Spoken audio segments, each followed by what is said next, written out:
Liz, I think this is our 5th or 6th webinar that we've conducted. More still to come, but a great group of panelists tonight, and I'm going to turn it over very quickly, but I want to give a quick introduction to Mleczko, who's going to be our host / MC for the evening. Most of you are probably familiar with AJ, but if you're not, I'll be very quick here because otherwise it'd take up most of the night.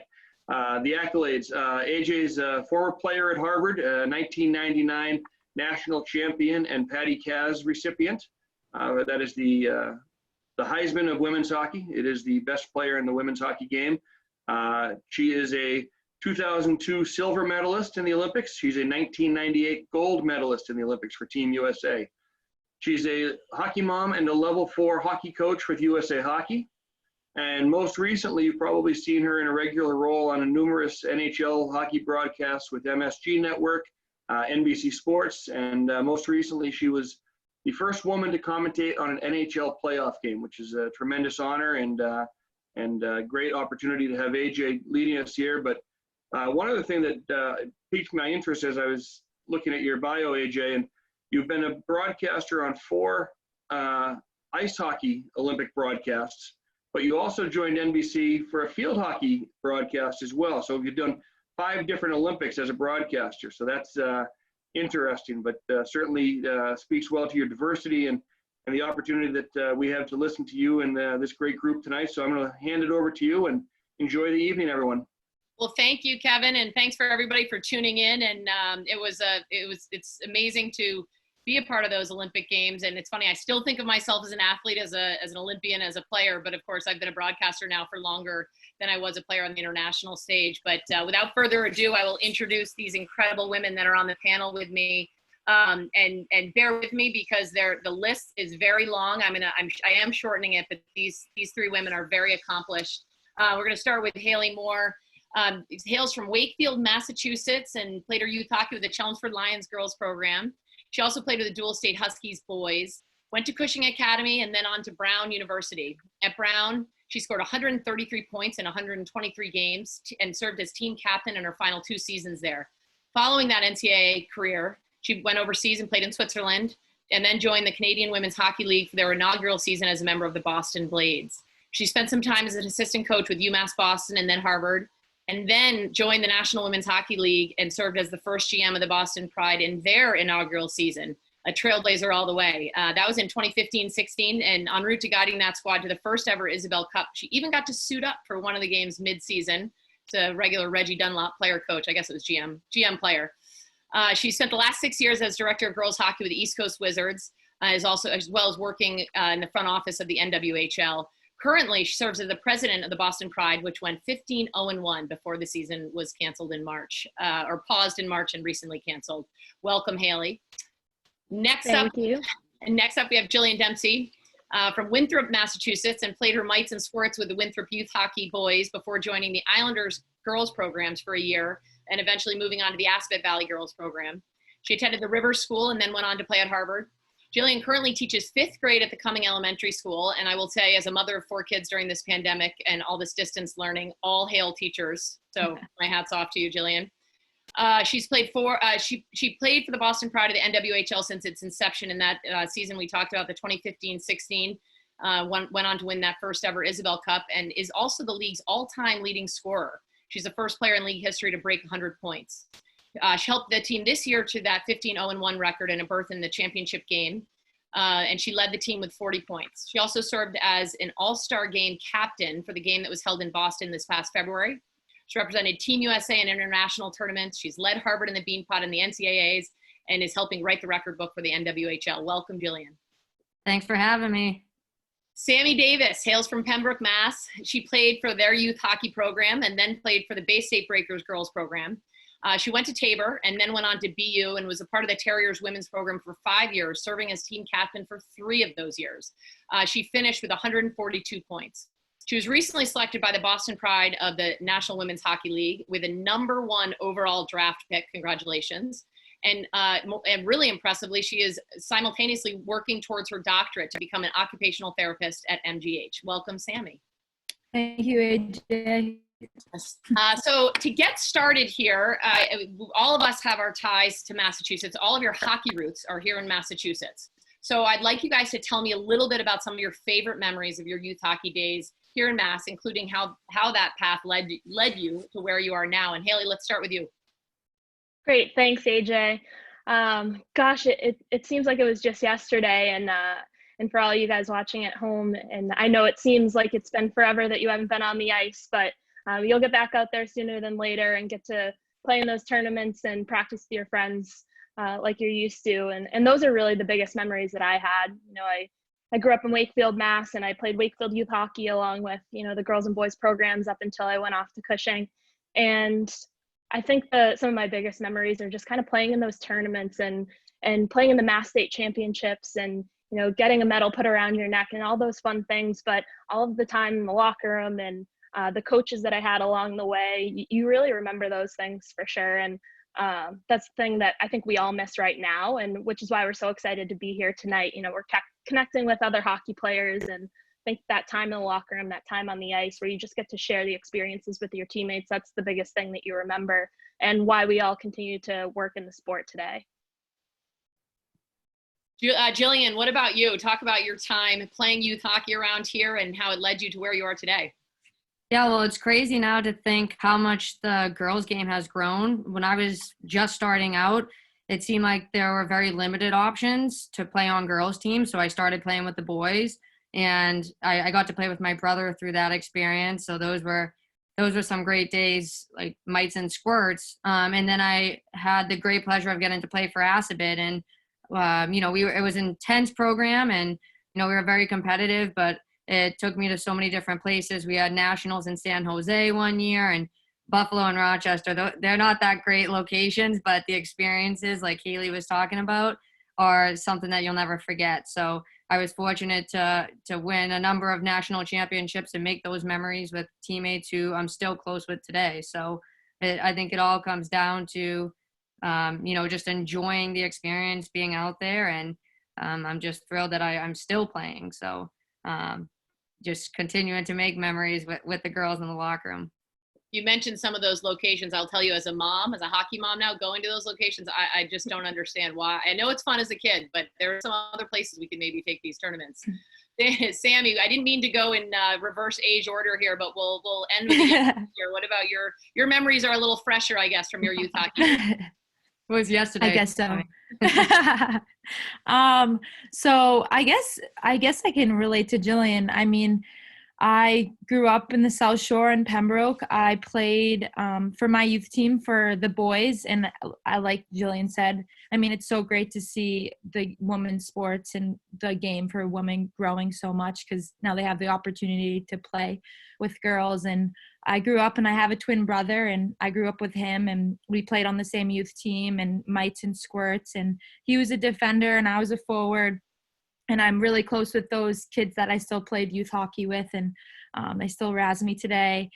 And then from there, I went and I played breakers, and I went to Tabor and stuff. And that was a great transition. But I also have my ties to Mass hockey. My sister grew up playing for Women Hanson Pembroke on the South Shore, so I remember watching her play at the Garden and the Mass hockey state playdowns, and that was a great memory of mine. And just traveling to all the amazing places that hockey has taken me. I think having such a connected family with hockey and being able to see it from all perspectives has been just so much fun for me.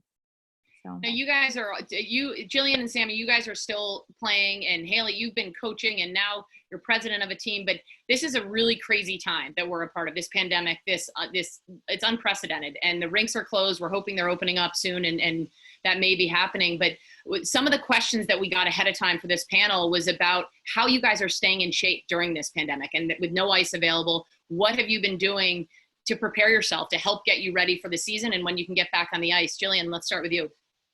Yeah, like you said, this is unprecedented. I feel like hockey players are one of the most affected, because it's not like we can just hop in the driveway and shoot hoops or like run. Like, we need to be on the ice to really be in our best on ice shape. But there are so many different things that we can do to help our strength and conditioning off the ice as well. And I think just kind of continue to work out and have that athleticism piece of it. So what I've been doing to pass the time is way early on, and I'm so thankful that I did. I actually got one of the Assault air bikes, and it's one of those bikes with a big fan, and it's like the harder you push, the harder it is. And so that's been a great workout for me for conditioning. I'm not really a runner. I don't do long distance, so that's been great having it for sprints and keeping up all of that, simulating shifts and trying to do some weights. I have some kettlebells, and in terms of just the hockey specific, I have a little synthetic sheet in my yard and a net, and just shooting pucks or stick handling with golf ball, wooden ball, the weighted ball. And, my dad's not thrilled when I miss the net and hit the shed, but it's great to be able to have that at least. But, there's not much else we can be doing during this time except getting excited for when we will be back on the ice. But in a way, it's good to step away for a little bit too, especially I think at the youth level where our hockey sometimes is year round. It's good to take a break because it gets that fire in you again. So use that time to get the fire to go back. And looking at and listening to all of that, you talked about the Assault air bike. I will say for years I worked out with Mike Boyle, so I got a little uncomfortable remembering some of the work that I had to do on that, but it is a phenomenal tool. Sammy, what have you been up to?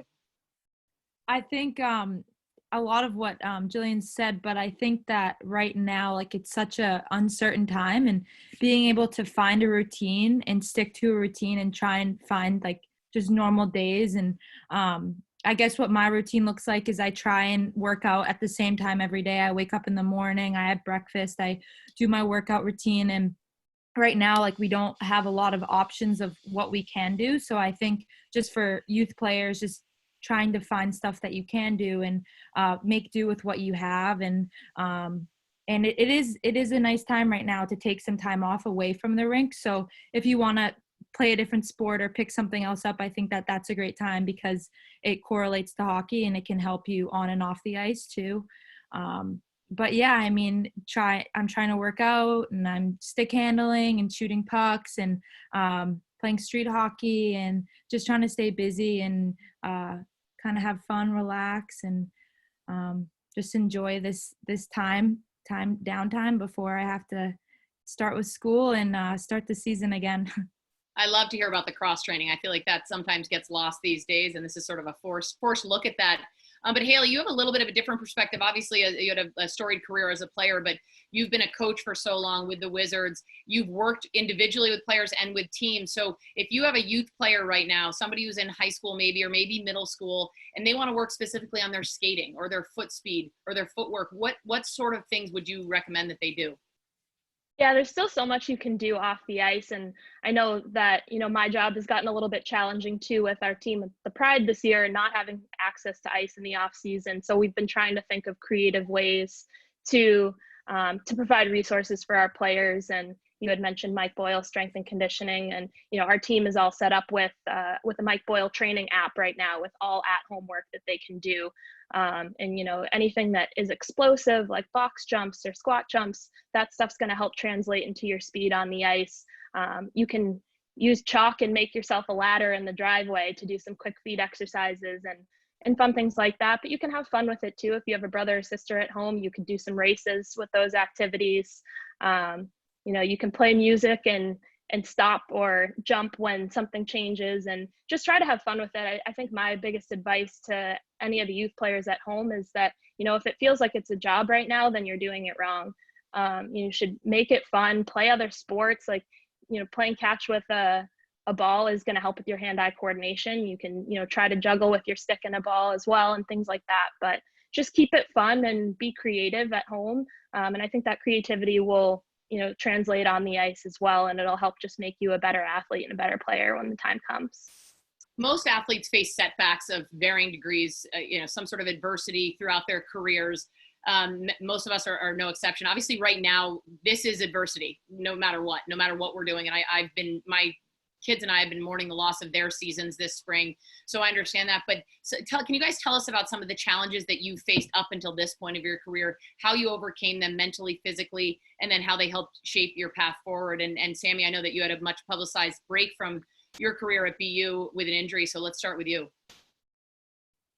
Yeah, I think facing adversity is so good. I mean, at the time, like I actually got injured my junior year. At the time, I was like, this stinks. I felt like I really only dwelled on the negatives, but in the long run, I think that me going through that whole process, not playing ice hockey for a whole year, really put things into perspective. I mean, even right now, it's hard being away from the rink. I mean, I was away. I didn't play an ice hockey game for 2 years.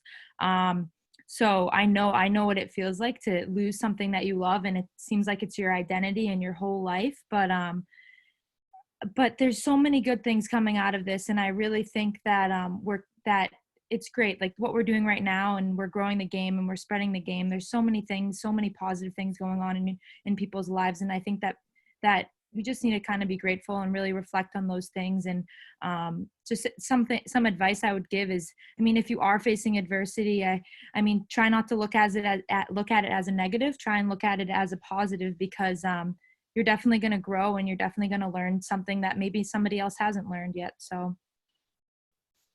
Jillian, or do you have any stories that you want to share?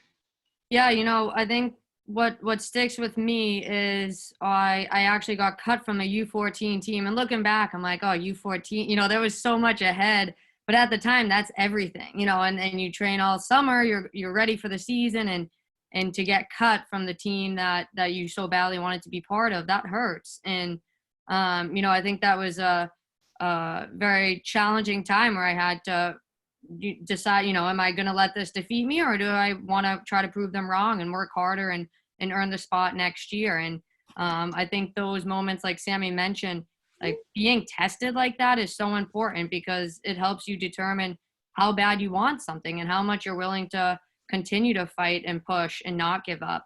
So my dad was great helping me with that too, just saying, then work harder. And we just found different ways to make that the most of that season and grow every single time being on the ice, so that the following season I, could make that team that I really wanted to make. So thinking back to that specific team, that one was a big moment for me to see how badly I wanted to stick with it, and to, like we said, face that adversity. And I think in terms of some of the team aspect of it, everybody, the only one team a season gets to finish on a win. And, there's trying times, whether it's injuries or whether it's one of those just tough, you're on a losing streak and you can't get it clicking. I think the beauty of playing a team sport is coming together through that and trying to find a way to push through and continue to reach your goals. So I've been fortunate to have many losses and many setbacks, but I think that's really helped me be successful in certain moments, because I've known what it felt like to be on the other end of it. And it really does prepare you to be better the next time you have to face any kind of adversity. Well, you maybe have had some hiccups and some losses, but you've had some pretty big wins. And let's take a look at one of the goals that you scored earlier this season, a reminder that she leads the league in scoring.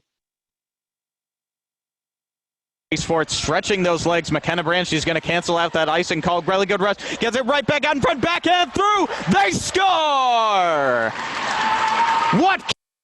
For it, stretching those legs. McKenna Brand, she's going to cancel out that icing call. Really good rush. Gets it right back out in front. Backhand through. They score! Well, it's awfully good to see hockey again. I don't know. I think everyone agrees with me on that. That got me all fired up. But that was from a game in October against the Metropolitan Riveters. You guys went on to win 4-1. Well done, Jillian. And that's on the positive. But Hayley, do you have anything to share on any adversity that you've endured? Yeah, and I think that similarly to Jill, I've had teams that I so badly wanted to make and got cut from, but I actually think that some of the adversity I went through, I am just starting to realize how much I'm benefiting from it now as somebody who works off the ice in hockey. So, I think back to like some of those team losses, like you had just talked about. One specifically, I can remember when I was at Brown, we lost in the ACAC finals up at St. Lawrence, but against Harvard. So congrats to Jill and AJ. And it was a season-ending loss, and it also meant that it put us out of the NCAA tournament by one spot. It was my sophomore year, and to put the icing on the cake, our bus broke down about an hour of the way back. And if for anyone who knows where St. Lawrence is, it is not a close drive back to Providence, Rhode Island. And our team sat on the road actually for 6 hours on that bus. And so we ended our season and we got stuck on the bus as a team for 6 hours. And I think that's something that just kind of stayed with me, because it was a season-ending loss that was so difficult and so challenging. When we all play team sports for a reason. You want to accomplish a goal together. To have that loss just kind of taken away from us, and then to be stranded as a team, I think I just understood the value of my teammates even more, and being kind of stranded on the side of the road together there. And then it's just made me appreciate all of the team wins that I've been able to be a part of as a coach or as a GM or as a president, since then, because I think we all play these sports so that we can be a part of something as a group. And I go back to like our inaugural season Isabel Cup final, and being able to accomplish that together as a team, it felt so much better, because I had felt what it was like to lose with a group that you care so much about too. So I think that's something that I've learned a little bit later on in my career. I will stay with you, Hayley. Some of these questions that we're getting in from our viewers, they want to know what your favorite teams that you have played for. That question comes from Ruby Hansen. Hayley, which is your favorite team that you've ever played for? Oh, that's such a good question. Such a hard one. It's a hard one. I really loved playing for the Chelmsford girls program growing up. I know that program doesn't exist anymore, but when I was growing up, there were really like two girls programs in Massachusetts. It was like you played for Assabet or Chelmsford, and that was it. And the rivalry was huge.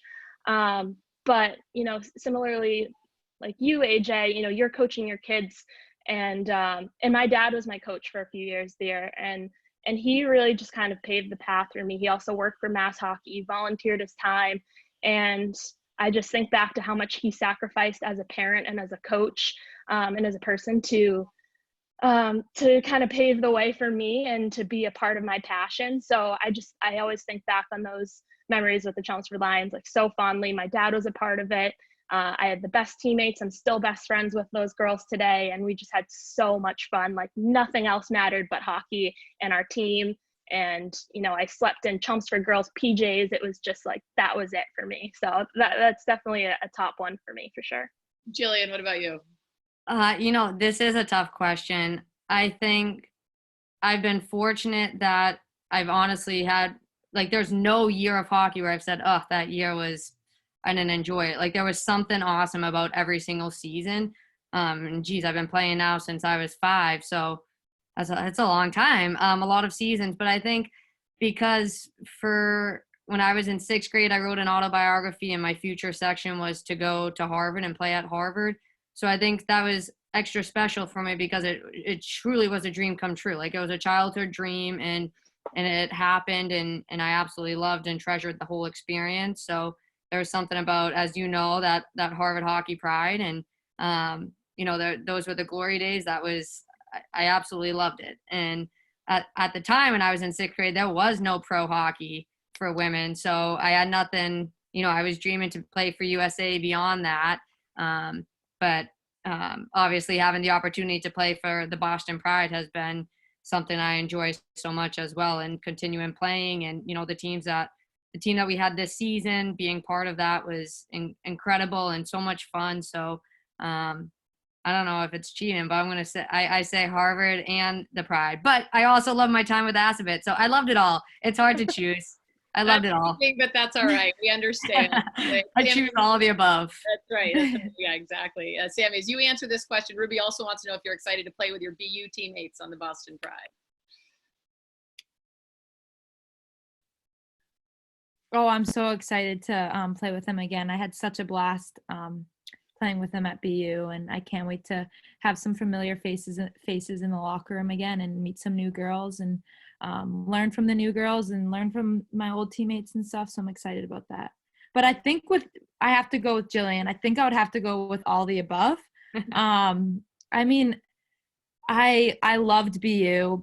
I'm so happy with the decision I made. I mean, I got an extra year out of it, so I really can't complain.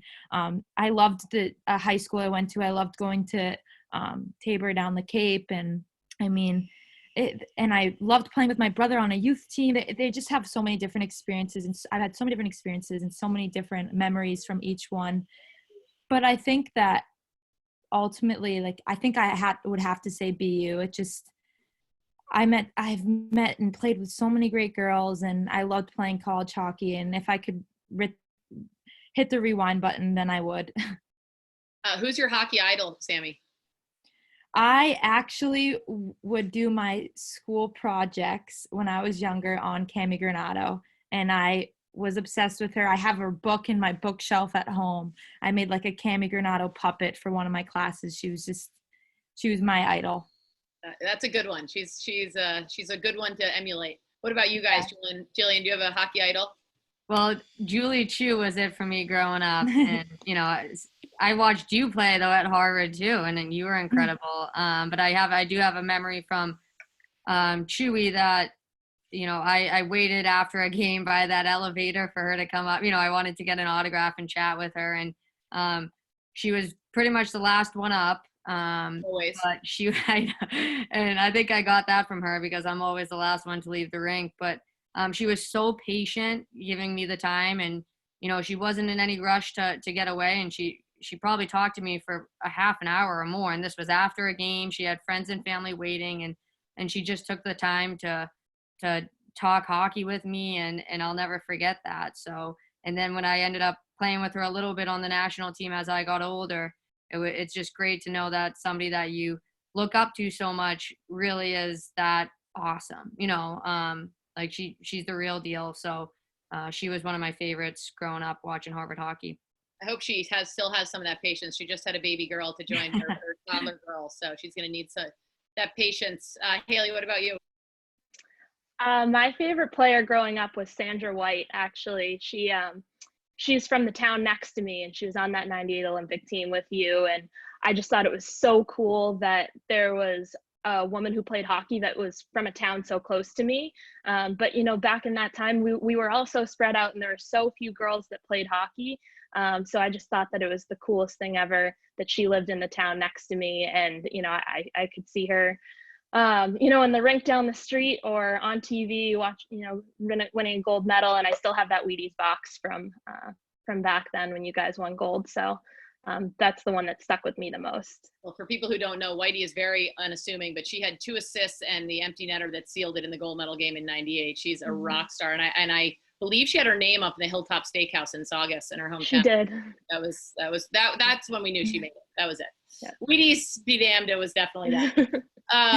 So, some people are asking questions about having their children play with girls or boys. And that's been always an interesting question. The depth of our sport has been growing by leaps and bounds. We've been talking about the 98 team. That was 22 years ago. There's so much that has been done since then. And there's so many more women and girls playing this great game. With all these advances, I'd love to hear your thoughts for the people that are out there listening to this. If you have an elite player, or even if you don't, what is better for a girl? Should she play with boys as long as she can, or should she join one of these top girls programs? Hayley, since you've been involved in some of these programs and been involved with the Wizards for 6 years, let's go with you. Yeah, I'm happy to take that. And, you heard all of our paths, and I think we all kind of went in different ways, and there's so much more opportunity that exists now. I really don't think that there's one singular path for anyone. Obviously I had said that my favorite team to be a part of was my first girls team that I was ever on. And I think that has a big part of it. I was playing on these co-ed teams, or I was the only girl. And then, when I was 12, I joined the Chumps for Girls program, and I was in a locker room full of girls who wanted the same things I did, and loved hockey as much as I did. So I think that was a really big part of it. But I don't believe that there's one set path. I think that every player is any unique situation. And I think that, if you're surrounding yourself in an environment where you're going to see success and failure, and that you have, a good leader, I think that those are the most important things, that you have resources and that you're having fun. If your player's not having fun, then again, it's just not the right thing. So, I think it's so awesome that there are so many different girls programs to be a part of now, that, why not join your peers and be a part of that sooner? But that's not to say that, boys hockey is wrong or girls hockey is wrong. It's, choose your own path and do what makes you happy, and just take advantage of the resources around you would be my advice. There's another question that people have asked, and I've heard this as being involved in our youth program and as a coach over at the Wizards and with my kids playing, that there's this sense, and I think it's I don't know that it's an accurate sense, but so many people will say to me, oh, my kid just turned 10. It's too late. She can't start hockey. And I've heard from people that, and then you have people who are determined to try it and start at 10, and they want to know what they can do to allegedly catch up to people. What would you guys say to some of those people? I mean, Jillian, do you have any advice for either parents that are scared of putting their kid in too late, or somebody that did start a little bit late, and what she can do to try to catch up? Yeah, it's funny that the term is to catch up. Like, I know many hockey players do start pretty young, like put on skates maybe at 5, sometimes even younger. But I think if you have that passion and you have the drive to want to play and to go out there and have a blast, I don't think it matters when you start. If you're 10, you're still very much a kid. You have a lot of time to develop. And, I don't think there should be a fear about, oh no, it's 2 years too late. There isn't a magic number for it. I think if your love for it happens when you're 10 or 11 or older, then you go for it. And, if you're putting in the effort and your heart's in it, then you're going to grow and you're going to get better every time you lace up. So I don't think that there is a fear of starting too late. It's a bummer that that's like a misconception in the hockey community, but everybody who plays usually falls in love with it. So if you start a little bit later, that's okay. Just make sure that you're working hard when you're out there and make the most of it, and you'll be fine. Well, it goes back to what Hayley said. If it feels like a job, you're doing it wrong. If you're having fun, then you're moving in the right direction. So I think that's great advice. Some of these, we've had some questions from players out there that are logged in and listening, who have dreams of playing college hockey. Sammy, what advice would you give somebody who's in high school, maybe middle school, 8th, 9th grade, that are really have the dream of playing college hockey? What is their best path? I think never stop dreaming. I mean, if you have a goal and you want to play college hockey, then it's possible. I mean, I think one advice I would give is always work hard. I mean, there's always people out there that are going to be better than you, and just stay humble and work hard, and you'll achieve those dreams. I mean, the path I took is different than the path Jillian took, Hayley took, or AJ took. I mean, we all went to different schools. We all went to different, played for different town teams, but we all had success in each team that we played, or each place that we ended at. And I think that just keep working hard and staying positive, and learning and being coachable, and listening to the coaches, and listening to your teammates, and seeing other perspectives, and being able to take those perspectives in, and really just learn from everything. Like, honestly, just be a sponge. And we've had 2 questions that I'm going to combine about growing. What do we need to do? What's the most important thing we need to do to grow the girls' game at the grassroots level? And what mistakes have been made that we don't want to repeat in some of these girls' programs as we start just exclusively girls program? And Hayley, we're going to put this one on you. Yeah, I mean, I think that we've all talked about this. The opportunities that exist now are, infinite times more than what we experienced growing up. And I think that, how we see the game growing is growing in opportunity. And that's the biggest area that we all focus on, is just increasing opportunity and increasing visibility for the sport. It's obviously such a widely growing sport in the United States, and that's so awesome to see. But, I think just encouraging players to try hockey. And that's why you see so many try hockey for free programs across the US and in Massachusetts. And that's just a fun thing to get involved in. It's something that our players with the Pride love. It's just, encouraging players to step on the ice. And, I guess to the point of what mistakes do we not want to repeat? I would say, like, the only mistake is not trying if it's something that you want to do.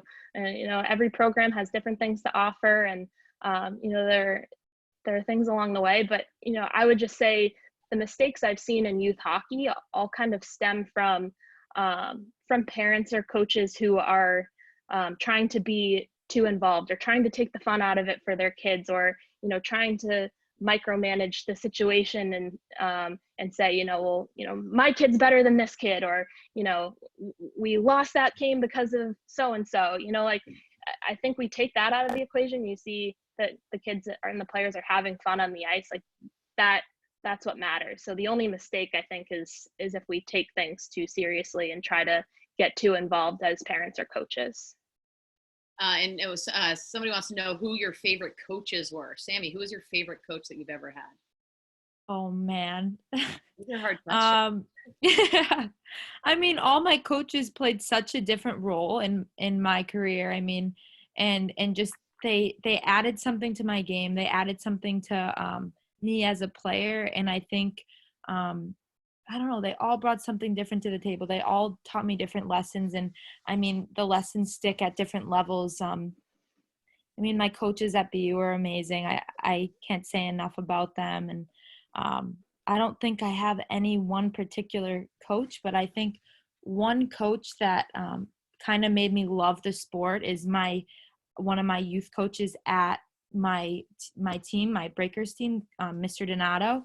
He was just, he loved hockey. His passion for hockey was the same passion I had for hockey. So we just connected so well. And he always knew I could be better than what I was. And he pushed me. And he just wanted the best for me. And he believed in me and believed in my goals. And he was just great. I mean, he was great. And I think he really laid out the foundation for who I am right now. So I have to give him a lot of credit. What about you, Jillian? My dad, he was my coach way early on, and he would take us, my younger brother Connor and I, to one of the local rinks on a Saturday on his off day, and we do edges and crossovers, and he just always went the extra for us. He made it so much fun, and he always supported us, and he challenged us, and even though he stopped technically being my coach, he's been coaching and supporting me and my number one fan this whole time. So, and I know Hayley's going to go too, but I just want to take this moment to say to all the kids out there, make sure that you thank your parents and you understand like the sacrifice that goes in, because being a hockey parent is tough. Those 5 a.m. skates and all the equipment, all the driving, all the holidays and tournaments, and so much goes into it. And it might take some time when you grow up and you realize when you look back and reflect on everything your parents did for you, but make sure you thank them and you appreciate everything they do, because it takes tremendous sacrifice and they're doing it so that you can live your dreams. So just make sure that you're appreciating that and recognizing it. I'll have to listen to this back with my kids. Thank you for saying that. Perfect. Hayley, what about you?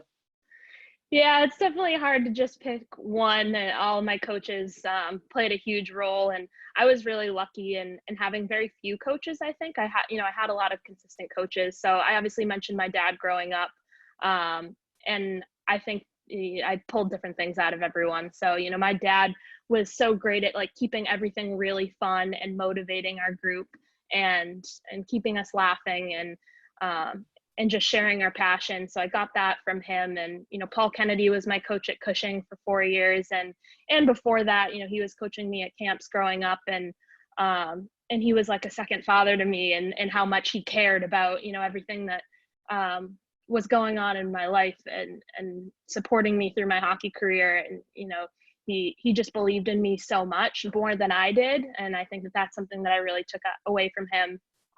And then at Brown, Digit Murphy was my coach, and she was my first female head coach. And she just empowered me so much to take on leadership roles and to stand up for what I believed in and to, you know, battle through adversity. So I definitely took, you know, some big things away from each of them, and they all hold a pretty special place in my heart. Keeping on coaching, we had a question about asking for help and recommendations for a man who's coaching girls, and I think that's obviously, it's hard for us not being a man coaching girls, although we've all been coached by men.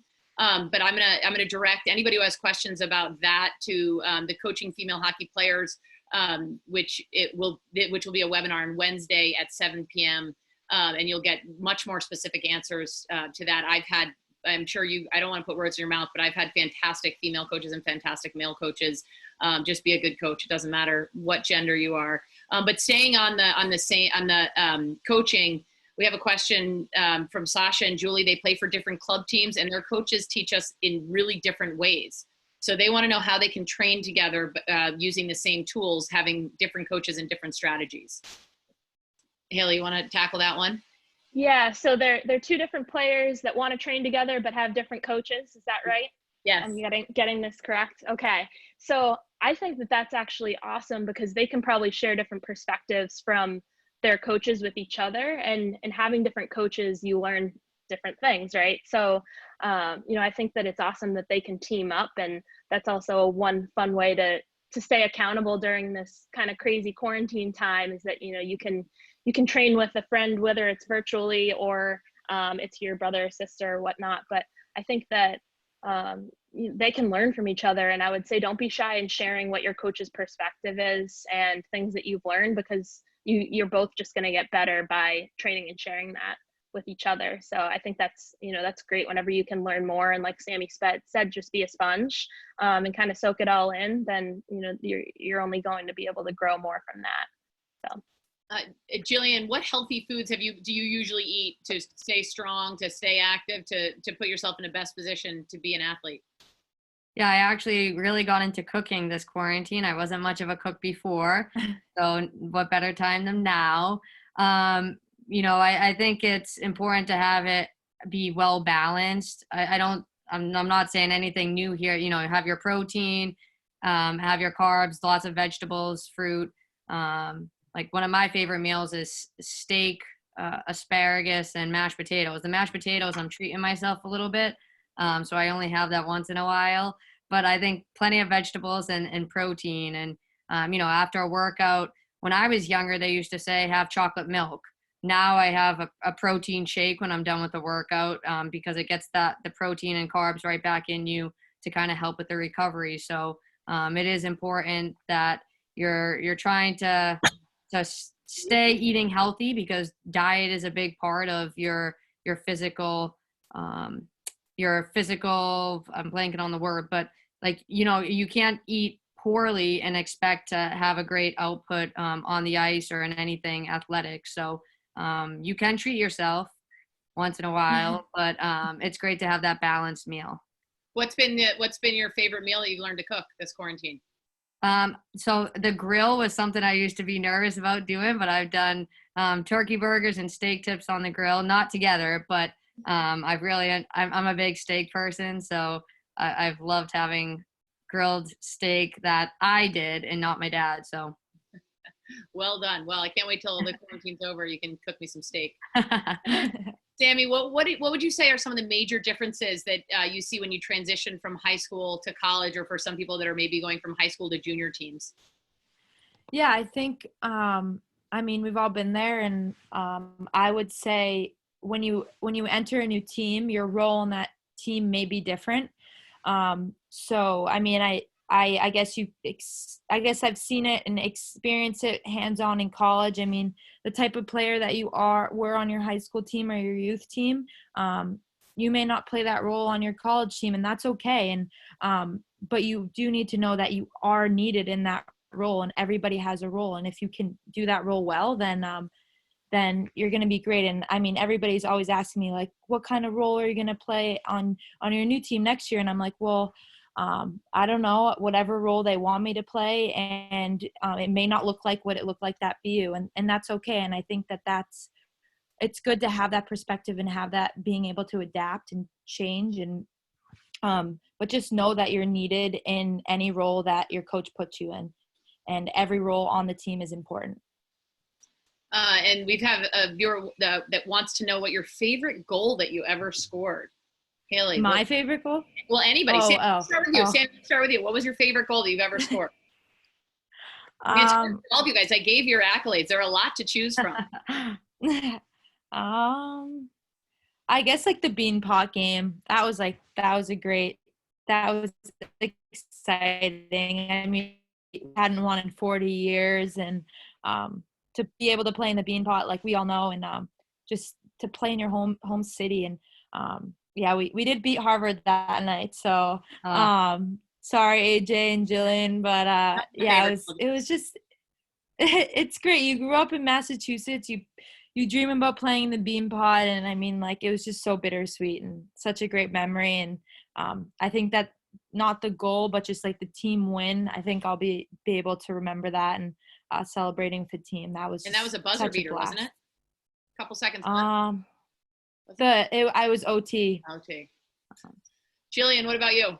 Yeah, that's another tough question, but similarly, I'm going to choose an OT goal, because it's the kind of thing, when you're practicing in your driveway and you do the 3, 2, and you shoot, and then if you miss, you're like, no, that doesn't count, and you start it over, because that moment is amazing. There are a few things that compare to that, when scoring a game winner in overtime. So there was we were at St. Lawrence, and I don't know, it was just exhilarating. I think it was my sophomore year, but so honestly, there were so many amazing moments and goals. And one of my favorite things about hockey is that moment right after a goal. It doesn't matter who scores it, but like you're in the huddle together, and it's just awesome. Like right before you go through the line, and I love that moment in every game. That's my favorite part. What about you, Hayley? Yeah, and before I share my goal, I just want to say that I really enjoy watching Jill celebrate her goals. It's like one of my favorite things ever, because her sellies are so great, and she is genuinely like the happiest person on the ice. If it was her goal or somebody else's, she sellies so hard, and it's really fun to watch. Thanks, Hales. And she does it a lot. We've seen it a lot. She does. She has a good goal celebration. But my favorite goal was my first goal ever in college. So we don't play in the Bean Pot, but we had the Mayor's Cup every year, which was an annual cup that we played for Brown versus Providence College for, to kind of own the city of Providence. And I was lucky enough to score my first goal in the Mayor's Cup my freshman year.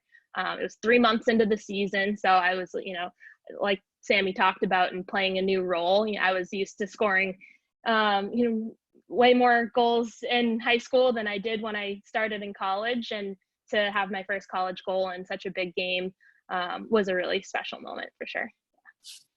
Well, we are getting sort of near the end, and I love hearing you guys talk, so I hate to start trying to wind down, but a big picture question.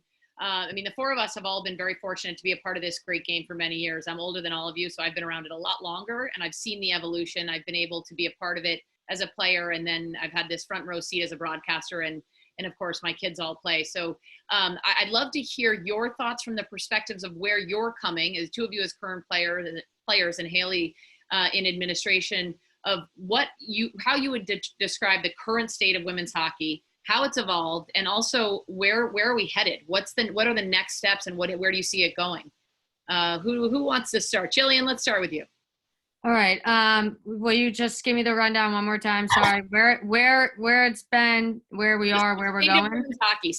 Where the evolution, but also where are we going? What's on the horizon? Well, I think right now we're in a moment where there's different opportunities and different visions, but everybody wants what's best for women's hockey, and everybody wants to grow the sport and push the game farther. So it'll be awesome to see how some of these competing visions are going to continue to push the sport, because we're going to kind of just keep pushing each other for better. So as somebody who's part of the NWHL, I know a big piece of what we're trying to do is engage with the community and build up at that grassroots level, and kind of grow fan bases, get involved in youth hockey in the area, and really try to help promote the game that way. And in doing so, I think it's going to continue to open up opportunities for women to play.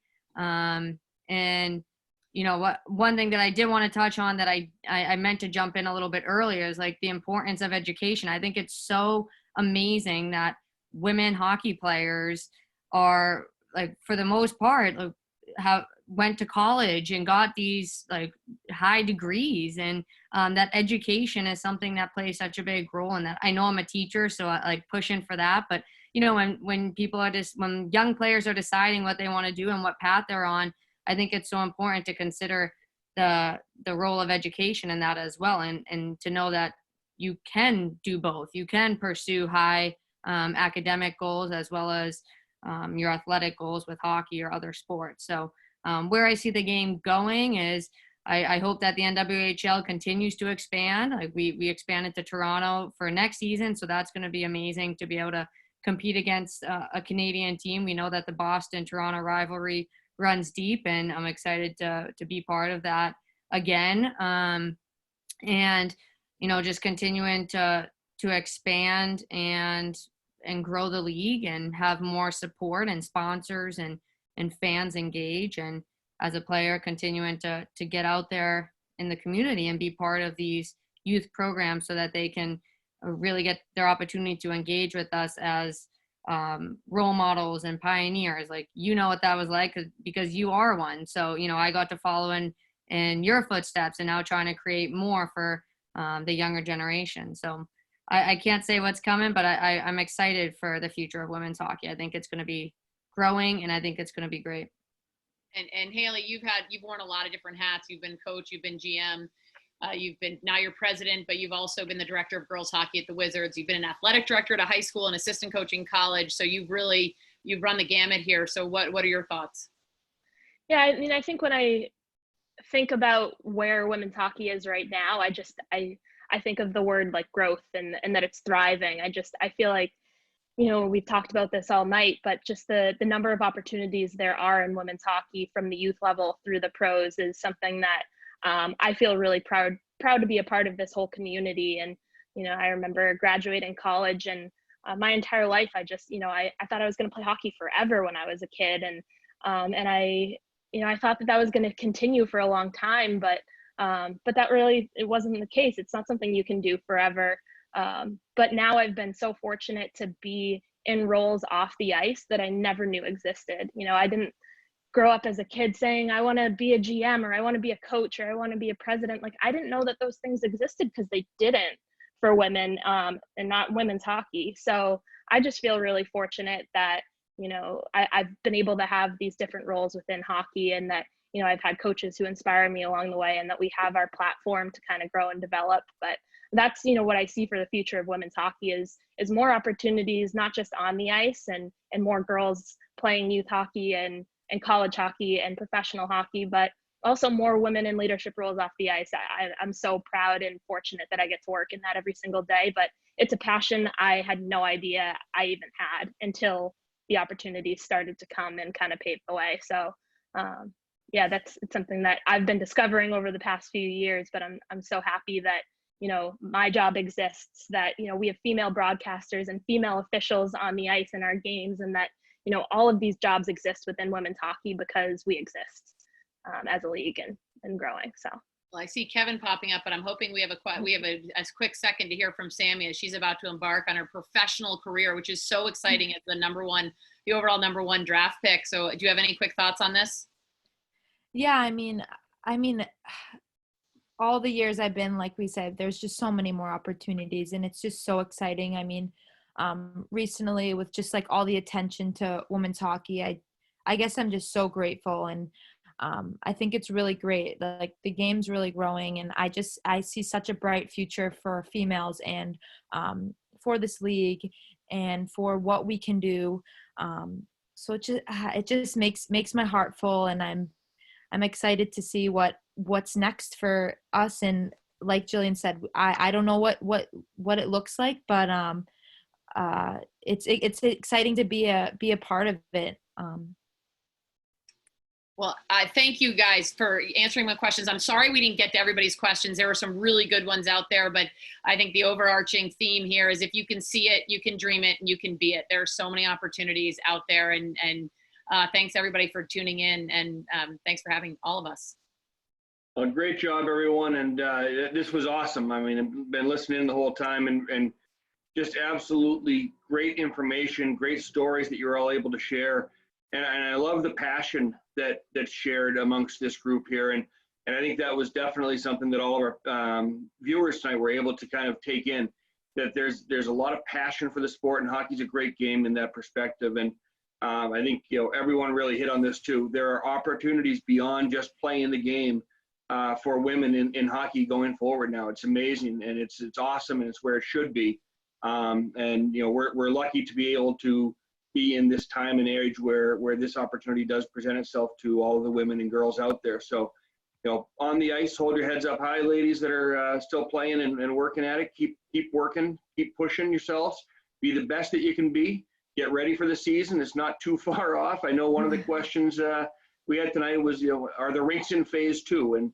And we believe and hope that they are, but that's still to be determined when we'll get the rinks back open. But fingers crossed, it's not too far off. A lot of good people working on that behind the scenes. Hopefully that gets us all going throughout the summer and get ready for the fall season. But on behalf of Mass Hockey, I want to thank everyone for participating, but most importantly, the panelists, AJ, Hayley, Jillian, and Sammy. You guys did awesome.